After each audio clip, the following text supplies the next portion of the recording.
Boring!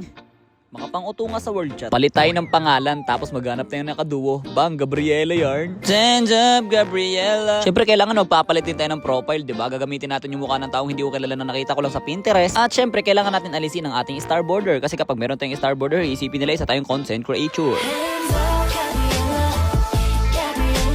Siyempre mag-chat tayo sa world chat, 'di ba? LF kaduo po tapos may cute na emoji na hindi ko malaman kung ano 'yan. Tapos mag-aantay na lang tayo ng kung sino mag-chat sa atin. A few moments later.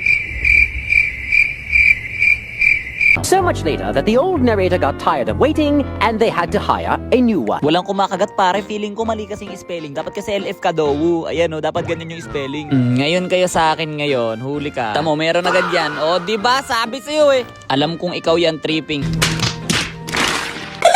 Hi miss ko na siya. Labis na miss ko na yung baby ko.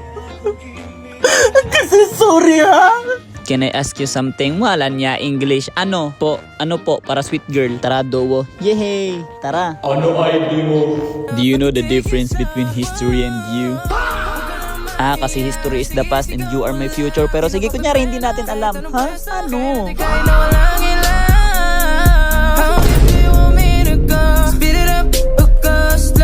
Di ka pipigilan, sakit na habang ako'y nakatingin sana. Hey Gabriela, OMG, ay po. Ay Kagi, may kalaro ka ba? Ay, wala. Sakto, wala nung kalaro ngayon.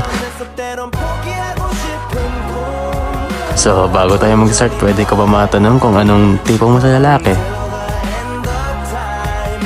Gusto ko singer, tapos multilingual? Wait. May alam ba akong ibang language? Espanyol, palag na ba yun? Lalo na yan mga Spanish friend.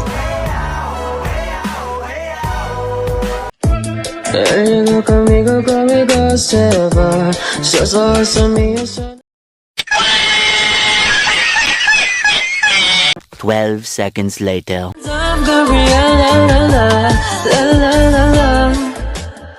Gagi pare, ang ganda ng boses mo.